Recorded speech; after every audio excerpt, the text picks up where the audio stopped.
సమ్మక్క సారక్క అంటే ఒక వనదేవతలు. ఒక్కసారిగా మేడారం, నంది మేడారం అంటే మేడారం అయిపోయిన తర్వాత వారం రోజు తిరుగు వారము నాడు ఇక్కడ కంబాలపల్లిలో ఒక మహాజాతర జరగబోతుంది. జరిగిన ఆ వేళలో కుంభవేళ జరుగుతుంది. ఒక్కసారిగా అమ్మవారు దర్శనం అంటే తెలియని ఒక ఆత్మరూపంగా ప్రతి ఒక్క మనసుని దోచే తల్లి సమ్మక్క సారలమ్మ జాతర. ఇక్కడ మన ఈ కంబాలపల్లిలో ఈ మహాజాతరకి మనతో పాటు మన గణేష్ ఆలయ ప్రధాన పూజారి గారు ఉన్నారు. వాళ్ళని తెలుసుకుందాం. చెప్పండి, ఎన్ని సంవత్సరాల నుంచి ఈ యొక్క జాతర జరుగుతుంది? ఇక్కడ ఒక 6 సంవత్సరాల నుండి జరుగుతుందండి. అందరికి నమస్కారం. తూర్పాటి గణేష్ నా పేరు. అమ్మవారు నాకు చిన్న వయసులోనే అమ్మవారు వచ్చి అమ్మవారు గద్దెలు నిర్మించుకోవడం కానీ, అమ్మవారు గుట్టకు వెలిసి అమ్మవారు సంతోషంగా నా మీదకి వచ్చి కోయవారి ఆచార సాంప్రదాయం ప్రకారం అమ్మవారు పూజలు జరిపించుకుంటుంది, జాతర జరిపించుకుంటుంది. ఇక్కడ వేలాదిగా భక్తులు వస్తున్నారు. మేడారంలో యథావిధిగా ఎట్లా జరుగుతుందో అదే తీరుగా ఇక్కడ కూడా అదే పద్ధతిలో ఇక్కడ జాతర నిర్వహించడం జరుగుతుంది. కాకపోతే మాకు తిరుగువారం చేస్తాం. మేడారం అయిపోయాక తిరుగువారం నాడు ఇక్కడ మా దగ్గర జాతర నిర్వహించడం జరుగుతుంది. సమ్మక్క జాతర టైంలో మీరు జాతర తిరుగువారం జరుపుకోవడానికి ముఖ్య కారణం ఏంటి?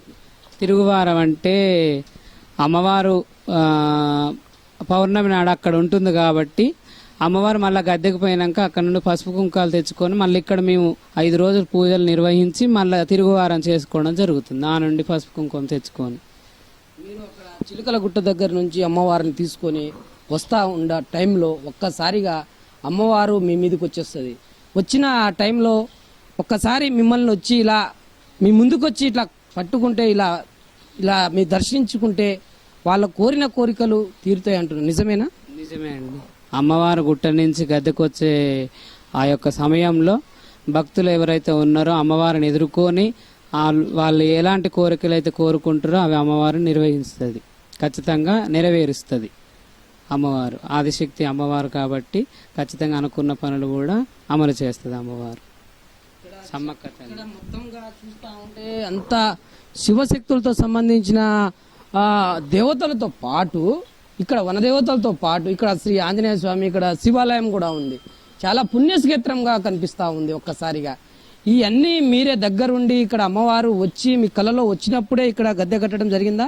అవునండి. అమ్మవారు నాకు ఒంటి మీదకి వచ్చి అమహించి కళలో చూయించి నాకు ఇట్లా గద్దెలు నిర్మించి చేయాలంటేనే అమ్మవారికి చేశాను. అదేవిధంగా శివుడి ప్రతిష్ఠ కూడా చేశాను. అమ్మవారు శివుడి యొక్క కుమార్తె కాబట్టి అతన్ని కూడా ముందు శివ పూజ చేసినాకనే అమ్మవారి పూజ చేయాలి. కాబట్టి అమ్మవారు అతన్ని శివుడిని కూడా నిర్మించడం జరిగింది. అతని యొక్క గుడి కట్టడం కూడా జరిగింది. ఇక్కడ ప్రధానంగా ఇంకోటి ఏంటంటే నా స్వతహా ఖర్చులతోటి నేను నా సొంతంగా చేయడం జరుగుతుంది. ఇదంతా కూడా ప్రధానంగా ఇక్కడ కంబాలపల్లిలో మహబూబాద్ జిల్లా శివరలో ఉంది. దాదాపుగా ఇక్కడ గూడూరు సంబంధించిన 7-8 మండలాలతో పాటు 3-4 జిల్లాలతో ఇక్కడ భక్తులు వస్తూ ఉంటారు, పోతూ ఉంటారు. కానీ ఇక్కడ కనీసం వసతులు, నీళ్ళ వసతులు లేదు. ఇక్కడ చూస్తూ ఉంటే కరెంటు సంబంధించింది కూడా లేదు. స్థానిక ఎమ్మెల్యే మురళీనాయక్ గారు ఉన్నారు, దాంతో పాటుగా కలెక్టర్ గారు ఉన్నారు. వీళ్ళని పోయి మీరు కలిశారా? అమ్మవారు ఇక్కడ మేడారంలో మొక్కుతే ఎలాగైతే అమ్మవారు సత్యం ఇస్తుందో, కోరిన కోరికలు నెరవేరుతుందో ఇక్కడ కూడా అదే విధంగా అమ్మవారి మహత్యం చూపడం వల్ల చాలా మంది వేలాదిగా లక్షల కొద్ది భక్తులు కూడా వస్తున్నారు. కాకపోతే వాళ్ళకు సౌకర్యార్థం నీళ్లు కానీ ఇంకా వాళ్ళకు కరెంటు కానీ ఉండడానికి కానీ వసతులు లేవు. ఎవరు కూడా అధికారులు పట్టించుకోలేదు. కొద్ది దృష్టి పెట్టాలని మనవి. ఏం కోరుకుంటున్నారు ఇప్పుడు ప్రభుత్వం నుంచి? ఏం కోరబోతున్నారు మీరు? ఏంటంటే నేను స్వతహాగా చేస్తున్నాను కాబట్టి అమ్మవారి పండుగ సొంత ఖర్చుతో చేస్తున్నాను కాబట్టి జనం పెరిగే కొద్దీ ఇబ్బంది అవుతుంది. దానికి కావాల్సిన ఏర్పాట్లు అమ్మవారి ఆలయం అభివృద్ధి చేయడం కానీ, మంచినీటి సౌకర్యం కానీ, తాగునీరు సౌకర్యం కానీ, కరెంటు సౌకర్యం కానీ, రోడ్డు సౌకర్యం కానీ అలాంటివి ప్రజాప్రతినిధుల నుండి కానీ ప్రభుత్వం నుండి కానీ కోరుకుంటున్నాను. ఇప్పుడు మామూలుగా ఇక్కడ ఉన్న ఆంజనేయ స్వామితో పాటు ఇక్కడ శివాలయం ఉంది. శివాలయంతో పాటు అమ్మవారు దర్శించుకుంటారు. ఇక్కడ కొత్త టైంలో ఎట్లా అంటే ఫ్రీ టైంలో మీరు ఇక్కడ వైవ చెప్తారా? వైవ అంటే అమ్మవారు వచ్చి ఉగ్రం వచ్చిన తర్వాత ఉగ్రం వచ్చినట్టుగా ఇక్కడ చెప్తారా మీరు? చెప్తామండి. అమ్మవారు ఆపదలో ఉన్న వాళ్ళు వస్తే అమ్మవారు ఒంటి మీదకి వచ్చి వాళ్ళ బాధలు చెప్తా ఉంటుంది మామూలు టైంలో. మామూలు బుధవారం కానీ బేస్తారం కానీ శుక్రవారం కానీ ఈ 3 రోజులు అమ్మవారు వాకులు చెప్పడం జరుగుతుంది ఇక్కడ. ప్రధానంగా ఇక్కడ సమస్యలతో పాటు ఇక్కడ భక్తులు వస్తే వాళ్ళకు మీ ఆశీస్సులు ఇప్పుడు అమ్మవారిని తీసుకున్నారు. అమ్మవారిని తీసుకొచ్చిన తర్వాత దాదాపు ఒక నెల 15 రోజుల నుంచి మీరు ఒక్క పొద్దులో పూజలో ఉంటారు. పూజలు చేసుకున్న తర్వాత ఒక్కసారిగా కుంకుమాభరణిలోని అమ్మవారిని మీరు దాంట్లో ప్రతిష్ట చేసుకొని తీసుకొని వస్తారు. ముఖ్యంగా ప్రజలు మీ ఆశీస్సులు ఎలా ఇస్తారు? అమ్మవారు పసుపు కుంకాలతోటి వాళ్లకు ఆ గద్దెకు చేరుకున్నాక ఆ పసుపు కుంకాలు బొట్టు పెడితే చాలా అమ్మవారు అనుకున్న తీరుగా వాళ్లకు ఆశీర్వాదం ఇచ్చి అనుకున్న పనులని నెరవేరుస్తుంది. ఇది ఇక్కడ మినీ మేడారం ఇక్కడ మన మహబూబాద్ జిల్లాలో ఉన్న ఒక్కసారిగా మేడారం జాతర తర్వాత దాదాపు తిరుగువారం తర్వాత అమ్మవారు ఇక్కడ దర్శనం ఇస్తూ ఉంటుంది. ఇక్కడ మినీ మేడారం సంబంధించిన ఇక సమ్మక్క తల్లికి సంబంధించిన పుట్టింటి వాళ్ళు అయ్యగారు మనతో పాటు ఉన్న పూజారి గారు, ప్రధాన పూజారిగా చందా వీరయ్య గారు మనతో ఉన్నారు.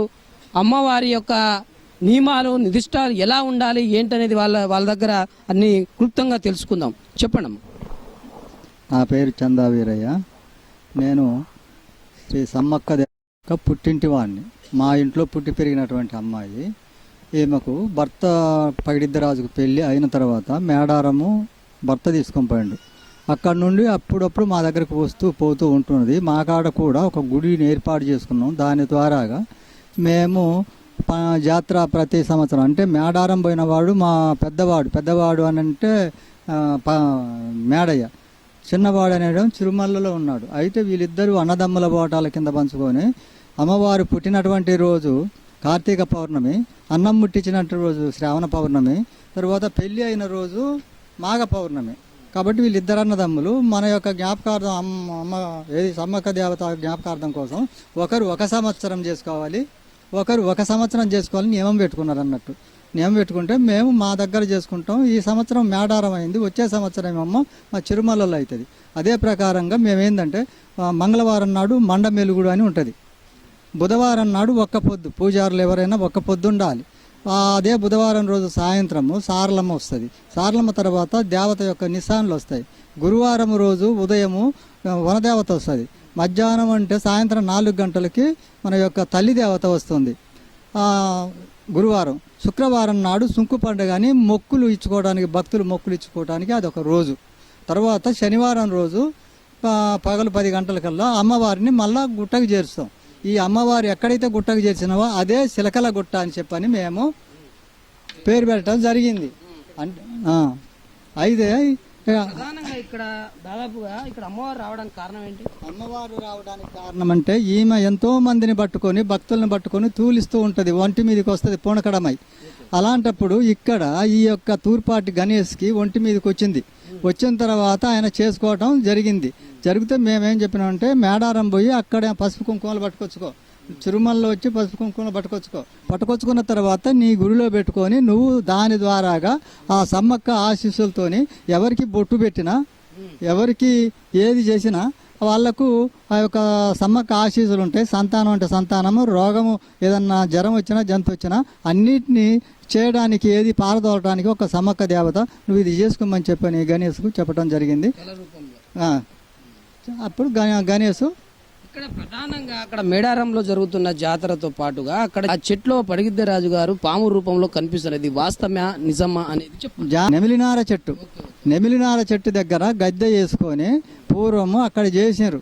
అక్కడ చేసి అక్కడ వడ్డెలు అంటే పూజారులు, ఈ పూజారులకు చందావారు తగాదలు పెట్టుకొని మన వల్ల కాదు అని చెప్పని తీసుకొచ్చి మేడారంలో పూజారులకు ఒప్పచెప్పిన తర్వాత అక్కడ చెప్తే పైన పగిడిద్దరాజు అంటారు, తాసుబాము రూపంలో రంధ్రం ఉంటే ఆ రంధ్రంలో ఉండిపోయింది ఆ రోజుల్లో కూడా. అయితే ఉండిపోయింది. ఆమె ఏం చేసింది, ఆకాశవాణి రూపంలో కూడా మరి ఇక్కడ మీరు చేసుకోవాలి. ఇట్లా నేను చెప్పిన పద్ధతి ప్రకారంగా మా నానమ్మ చిలకమ్మ ఈ చిలకమ్మ గుట్ట అడవి దుంపలికి పోయి చనిపోయింది. కాబట్టి ఈ వస్తువులు తీసుకుపోయి ఏది నా యొక్క రూపం వస్తువులు తీసుకుపోయి ఆ చిలకల గుట్టలు అక్కడ పెట్టుకొని తీసుకొచ్చేటప్పుడు చిలకల గుట్ట అని పేరు పెట్టుకొని తీసుకొచ్చుకొని మీ గది మీద పెట్టుకొని మీరు చేసుకోండి అని చెప్పాను దాన్ని. అక్కడ ఇక్కడ అంటే అక్కడ 1 సంవత్సరం జరుగుతుంది, మా చిరుమల్లో 1 సంవత్సరం. వీళ్ళిద్దరు అన్నదమ్ములు అనుకున్నారు కదా, అట్లా ఈ సంవత్సరం ఇతను చేశాడు. వచ్చే సంవత్సరం కూడా చేస్తాడు. మళ్ళీ అవతల సంవత్సరం ఏమవుతుందంటే మేడారం చేయడు, మేడారంతో పాటు చేయడు సుంకుబాయి. అయితే ఇది పరిస్థితి ఇక్కడ మొత్తంగా ఇక్కడ కంబాలపల్లిలో జరుగుతున్న అమ్మవారి మినీ మేడారము, ఇది నంది మేడారంగా ఇక్కడ భక్తులకు అమ్మవారు దర్శనం ఇస్తూ ఉంటుంది. అయితే దీంతో పాటుగా ఇక్కడ మొత్తంగా అమ్మవారు ఎలా వస్తుంది ఏంటి అనేది క్లుప్తంగా మన ఇక్కడ పెద్ద పూజారి గారు కూడా చెప్పిన విషయం అయితే కనిపిస్తుంది. సంద వీరయ్య గారు అంటే మేడారంకి పుట్టిల్లుకు దగ్గరగా ఆయన ఇక్కడికి వచ్చి కొన్ని నియమ నిబంధనల మీద నడిపిస్తూ ఉంటారు. వాళ్ళ సూచనల మేరకు వాళ్ళు ఇక్కడ గణేష్ ప్రధాన పూజారి ఇక్కడ నడిపిస్తూ ఉంటారు. అయితే దీంతో పాటుగా అమ్మవారు ఎలా వస్తారు అంటే అక్కడ చిలకల గుట్ట నుంచి తీసుకొచ్చిన అమ్మవారిని కుంకణ భరణిలో తీసుకొచ్చి ఆ అమ్మవారిని ఒక పసుపు కుంకంలో అమ్మవారు ఉంటుంది. ఆ అమ్మవారిని కనుక మనము ఆ పసుపు భరణి బొట్టుని కనుక మనం ధరిస్తే ఆ యొక్క అమ్మవారి మన భక్తులు కోరుకున్న కోరికలను మాత్రం ఖచ్చితంగా తీరుతాయి. సంతానం లేని వాళ్ళకు సంతానం కలుగుతుంది, పెళ్లి కాని వాళ్ళకు పెళ్ళి అవుతుంది. ఇంకా ఏమైనా అనువరమైన రోగాలైనా ఉన్నా కూడా వాళ్ళకు కూడా అన్ని విధాలుగా అమ్మవారు వాళ్ళ ఎంట ఉంటుంది, వాళ్ళ మనసులో ఉంటుంది. వాళ్ళ నిండు 100 ఏళ్ళ వరకు తల్లిని కనుక దర్శించుకుంటే ఇక్కడ ఖచ్చితంగా వాళ్లకు మేలు జరుగుతుందనే ఆలోచనగా సొంత ఖర్చులతో మన గణేష్ పూజారి గారు అయితే దీని మీద అన్ని ఖర్చులు పెట్టి చేసుకున్న అనే వాతావరణం అయితే ఇక్కడ నుంచి చెప్తున్న విషయం అయితే కనిపిస్తుంది. దీంతో పాటు అమ్మవారు ఒక్కసారిగా అతని మీద వచ్చిన తర్వాత దాదాపుగా 2 సంవత్సరాల పాటు ఆ పూనకంలోనే ఆయన అతను మనసులో ఏదనుకుంటే అది వచ్చి ఇక్కడ వైవ అంటే ఇక్కడ ఎవరికైనా తెలుసుకోవాలన్నా ఏమైనా బాధలు ఏమైనా ఉన్నా కూడా ప్రతిరోజు ఇక్కడ చెప్పడం కూడా జరుగుతుంది. అది అమ్మవారు ఇచ్చిన ఒక వరముగా ఆయనకు వచ్చి కళ రూపంలో చెప్పడం ఎంతో నాకు ఇటువంటి అదృష్టాన్ని నేను ప్రజలకు అందియాలనే భావంతో ఇక్కడ దాదాపు పుణ్యక్షేత్రం లెక్క గుడులు కట్టుకొని ఈ గుడి మధ్య నుంచి ప్రజలకు సేవ చేయడానికి నేను ఉన్నా అంటూ ఇక్కడ ప్రధాన పూజారి గణేష్ చెప్తున్న విషయం అయితే కనిపిస్తుంది. అందరి టీవీ ప్రతినిధి సీతారాంతో face to face Kambalapalli Nandi Medaram Jatara నుంచి.